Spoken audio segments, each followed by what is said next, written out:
What's good, everyone? It's the one and only NY Phenom. If you guys enjoy NFL, NBA content, want to see some gaming content in the near future, give this video a like, and if you're new, go and subscribe to the channel while you're at it. Now, let's go ahead and get into this video.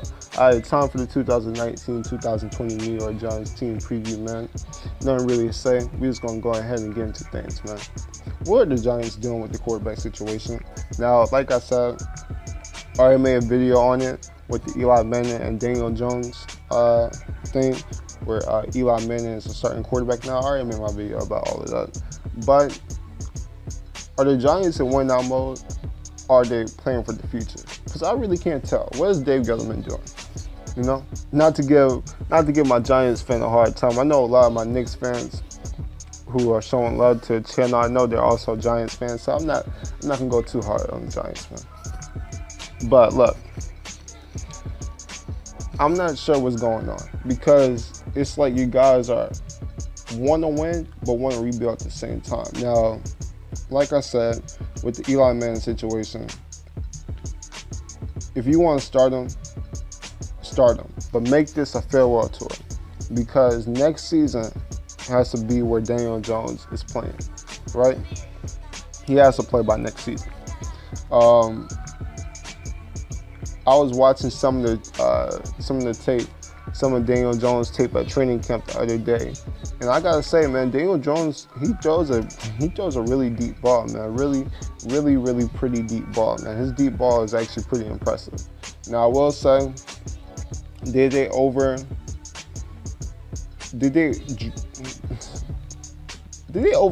for Daniel Jones? Did they do too much for Daniel Jones? In my opinion, yes. You know why? Because Dwayne Haskins, in my opinion, is the best quarterback in the draft.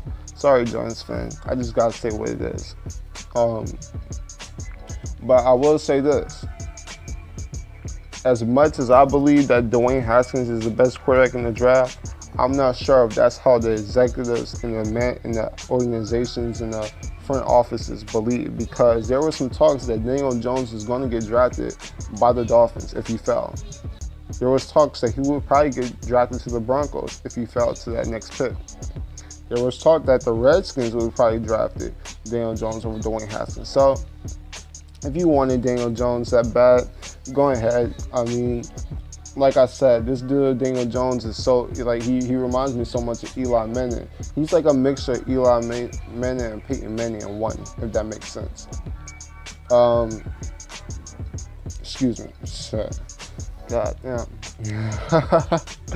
Man, I hope y'all didn't hear that. But like I was saying, man, Daniel Jones, I'm not gonna front. I think he has potential to be a really good quarterback. Like I say, he throws a really good deep ball, right? He seems like he has good awareness on the field. I saw his tape. He's actually a really underrated scrambler.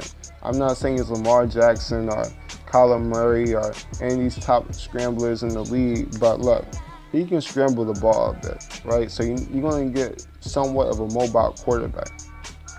So if this is the direction that they want to go with in the future, I guess I'm cool with it. Let Eli Manning, let him play out this year, let him have a farewell tour. And I mean, like I said, it's Eli Manning, man. We know what Eli Manning is nowadays. He's pretty much now a dink and dunk quarterback, you know what I'm saying? Doesn't really have the arm strength to throw it deep, right? But that's enough for the quarterback situation. I already made a video about that. Let's go into the running back situation. Really not much to speak about. We're talking about Saquon Barkley, possibly the best running back in the NFL. You know, he's definitely up there, if not. In my opinion, he's easily a top 5 running back, maybe a top 3. I'm not gonna get into details because you know that video is coming soon, the top 10 running backs in the NFL. So be looking forward to that when my team previews are finished with.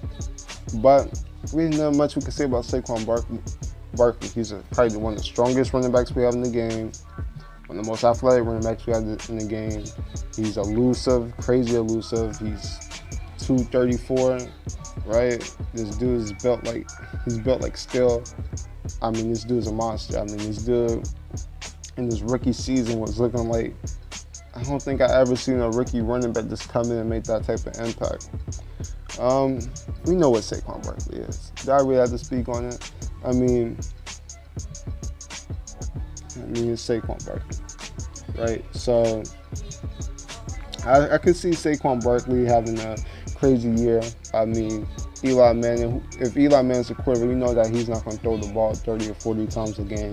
They're going to pound Saquon Barkley in a running game. He's probably going to get around 25 to 30 carries every single game while catching 5 to 10 passes. I mean, this is going to be a year where if the Giants were a good team, if the Giants were somehow able to become a playoff team, spoiler alert, I don't see them becoming a playoff team, but look, if the Giants found a way how to become a playoff team, Saquon Barkley would definitely be my odds-on favorite to win MVP, right? So we'll see, man. I know some people are thinking that he might crack 2,000 rushing yards. We'll have to see, man. We'll have to see. With Saquon Barkley, I'm not going to say it's not impossible. I'm not going to say it's impossible. I'm not going to say it's impossible, man. This dude has... like Max Kellerman said, have we ever seen a running back prospect out the draft do what he did?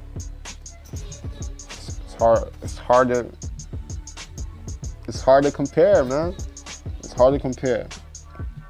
But enough with the running back situation. Wayne Gallman, he's a backup running back. He's not getting any playing time. Penny, he's not getting any playing time. I'm surprised that they even have Paul Perkins still on the roster. Those are just players. With Saquon Barkley on the team, they're not getting any PT. We'll see what makes the team come preseason now. On to the wide receiver position though. Boy, do we have a lot to speak on when it comes to this wide receiver position. First thing I want to get out the way, the injuries. I'm recording this video on July 26th, so I'm going to try drop it the same day. We just got news an hour ago saying that Corey Coleman has already torn his ACL. Yo, you can't make this shit up, dude. I'm sorry, man, you can't make this up. Injuries are already happening. Big injuries at the wide receiver position. Sterling Shepard already fractured his thumb. So you got Corey Coleman who's already out for the season. I thought Corey Coleman could actually come in and make a pretty solid impact, man. Like, for real.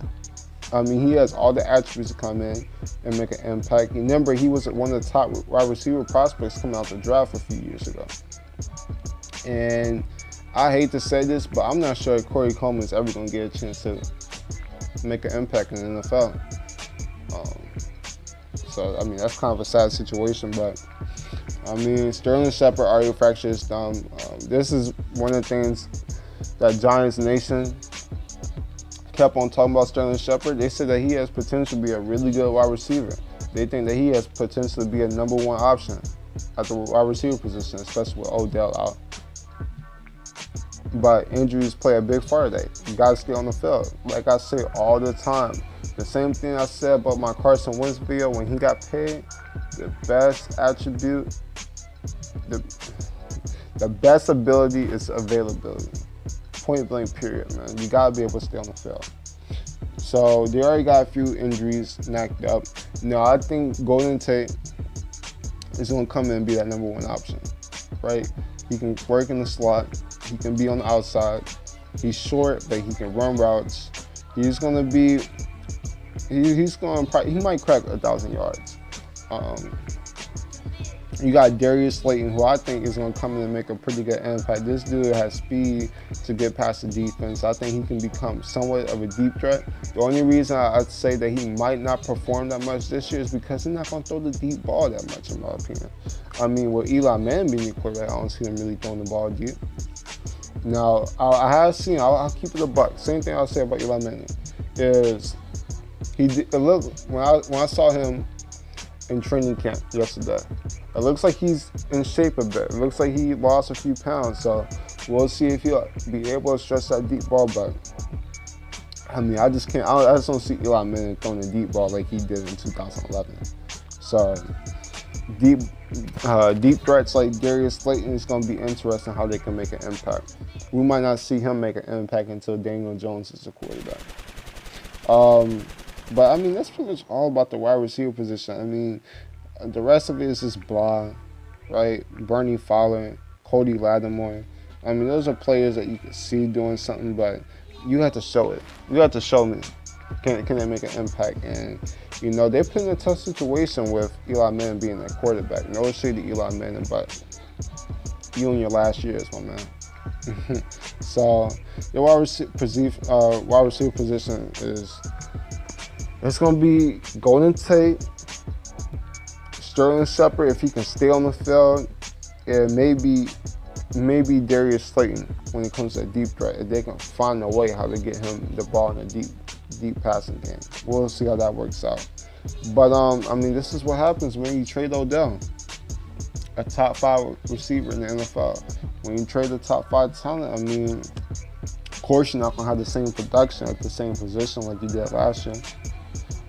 But I will say, when the Giants are at their best, it's multiple wide receivers, right? If we go back to those to the throwback Giants when they won the Super Bowl, Akeem Nicks, monster. Victor Cruz, slot machine. Mario Manningham, deep passing game, deep threat. They had receivers everywhere. Yeah, Plaxico Burress, Steve Smith. So, yeah, Odell is great, but if they can find a way how to get multiple wide receivers like they have in the past, I think that's when they're at their best. On to the tight end position. Evan Ingram is due to have a breakout season, right? He's due to have a breakout season, especially with all the injuries at the wide receiver position, with already Corey Coleman out for the season, with we don't know what's going to happen with Sterling Shepard, not knowing what his health is going to be, and with Eli Manning going to be throwing dink and dunks every other play. You know, if fantasy football people, definitely pick up Evan Ingram. He's going to be getting mad targets, and his production is going to jump out the roof. 1,000 yards, I can see that easily.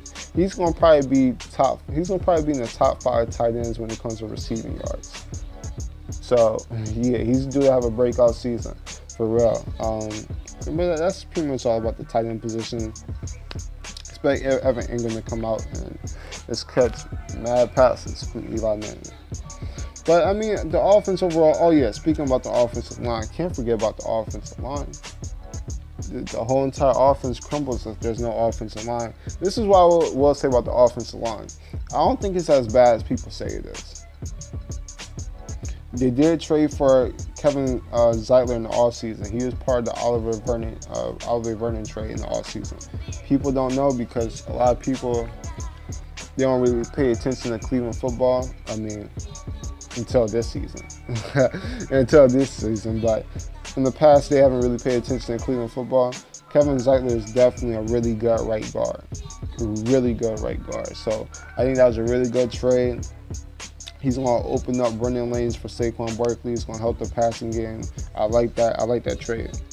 Will Hernandez came in as a rookie last year, made an immediate impact. I think he's just going to get better. He's going to get better at that left guard position, right? I think this dude is a future star. Keep him. He's going to play really well. And then of course Nate Soldier. I mean, that really explain. I mean, he's been around the game for the longest. You know, he's going to be a solid left tackle, a really good left tackle. So you got 3 really good offensive linemen right there. Now the center position, the right tackle position, some weaknesses there, but it's better than what a lot of people think it is.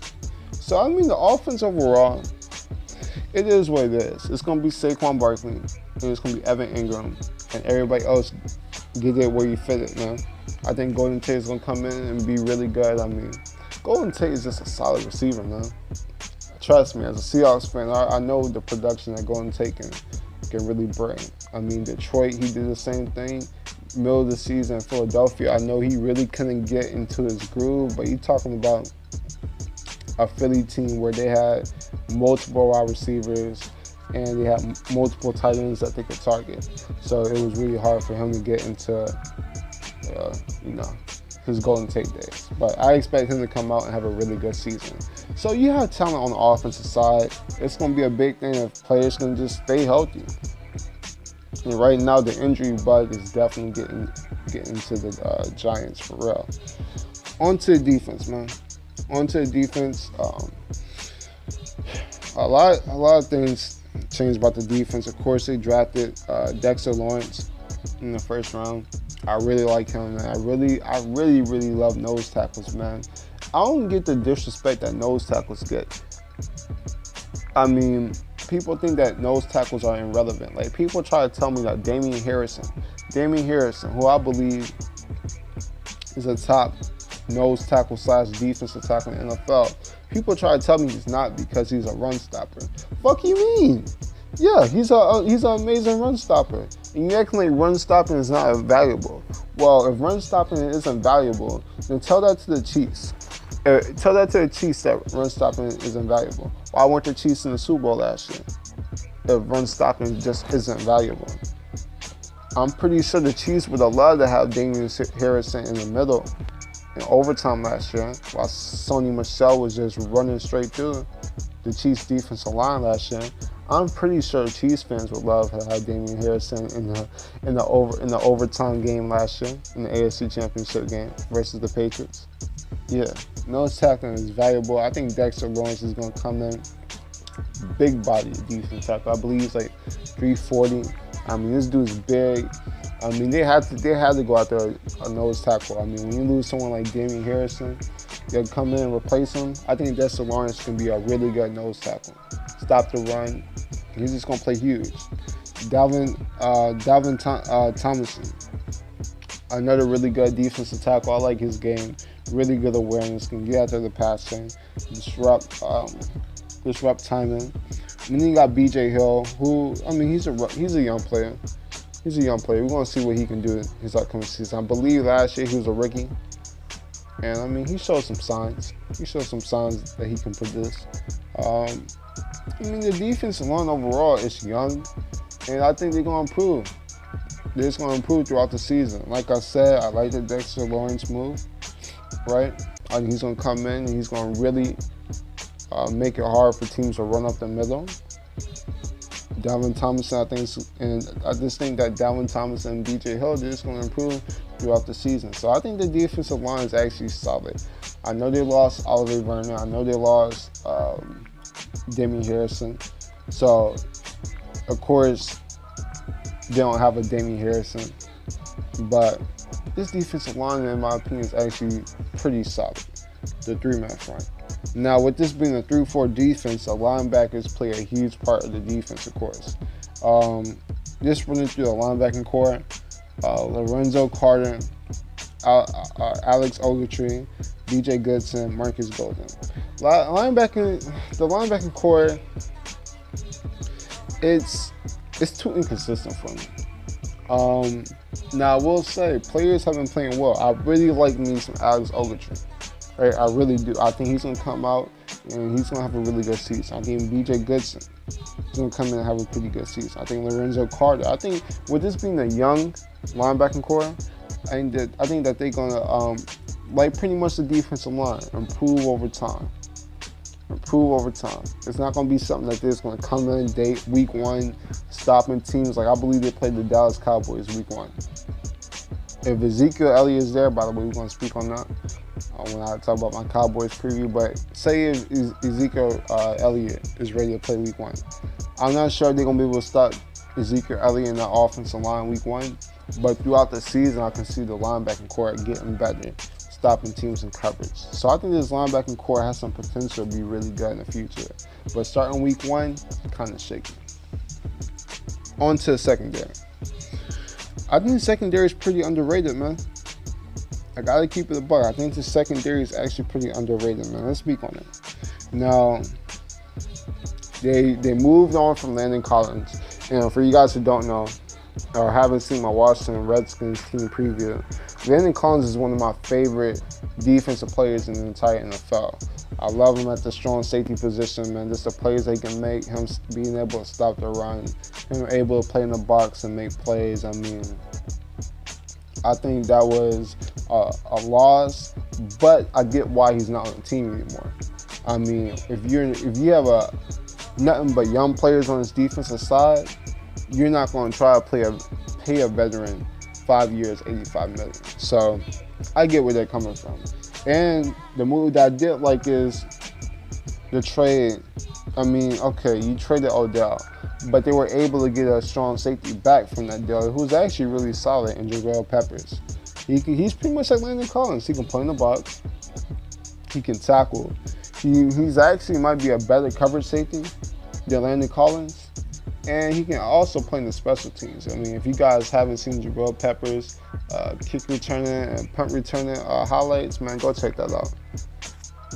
So I expect Jabril Peppers to come in and make a really solid impact. They also signed Antonio Bete. I mean, that dude's been in the league for forever. But, of course, he's not where he was a long time ago. But he's going to come in, get some veteran leadership on the secondary. Because, I mean, overall, this is a pretty young secondary.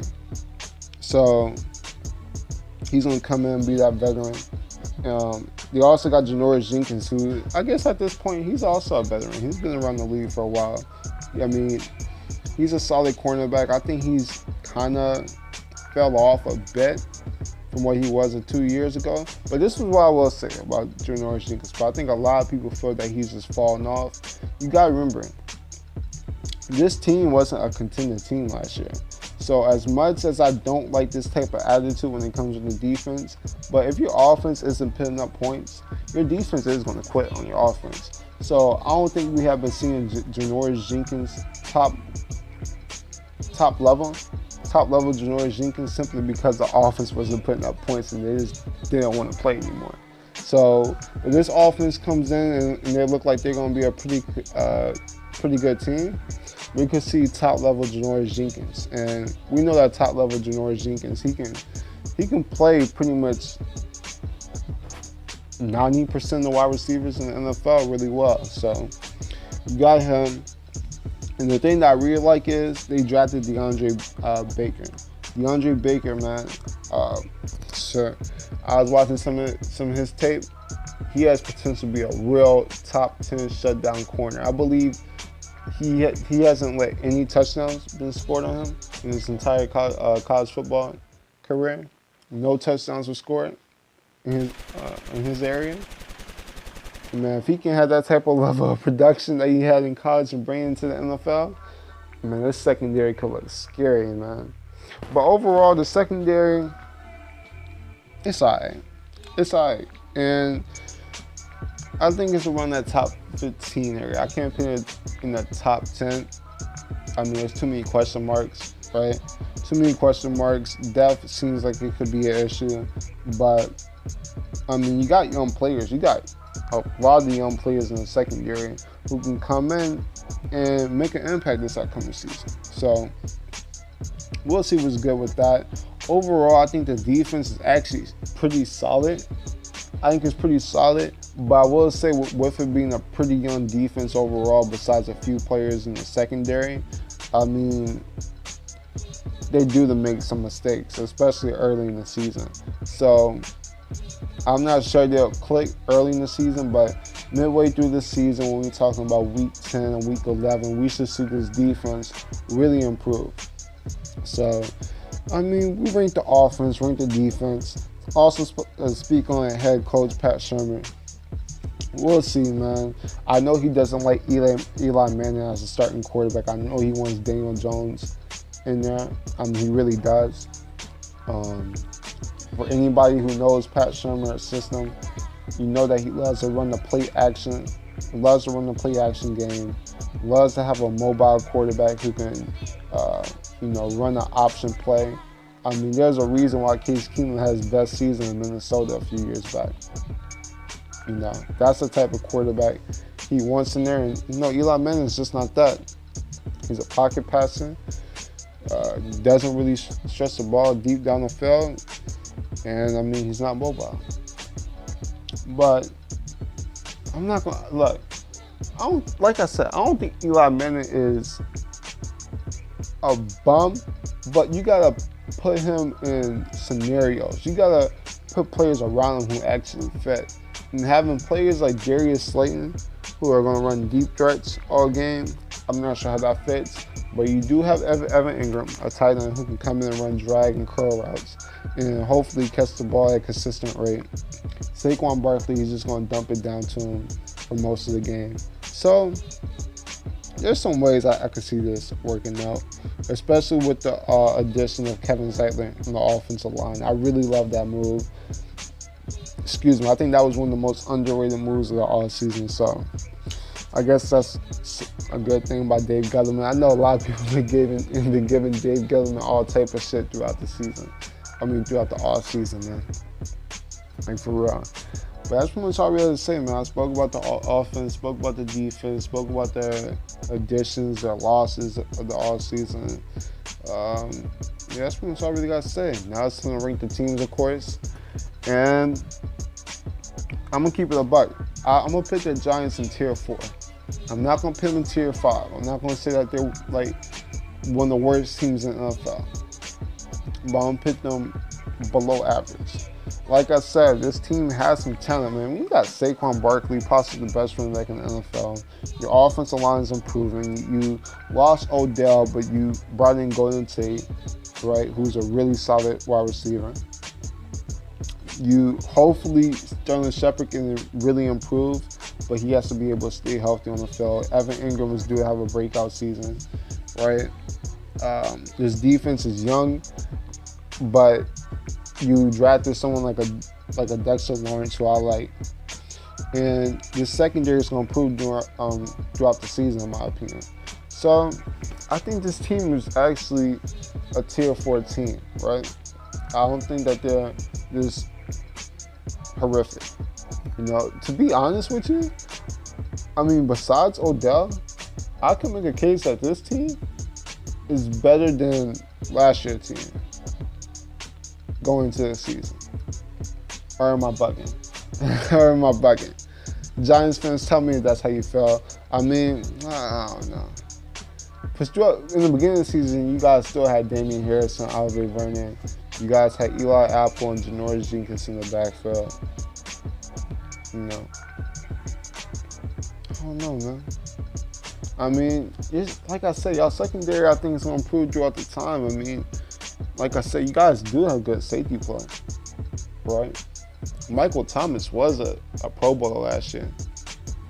So, you got good safety play. I think the cornerback's going to improve throughout the year. I don't think it's a stretch saying that going into this year that your team might actually be better than what it was last year. But all I got to say, man, stay away from the injuries, Giants Nation. Stay away from the injuries, man, because injuries will cost y'all season. Injuries could turn this team into a 0-16 team, man. So stay away from the injuries. Saquon Barkley due to have a breakout season.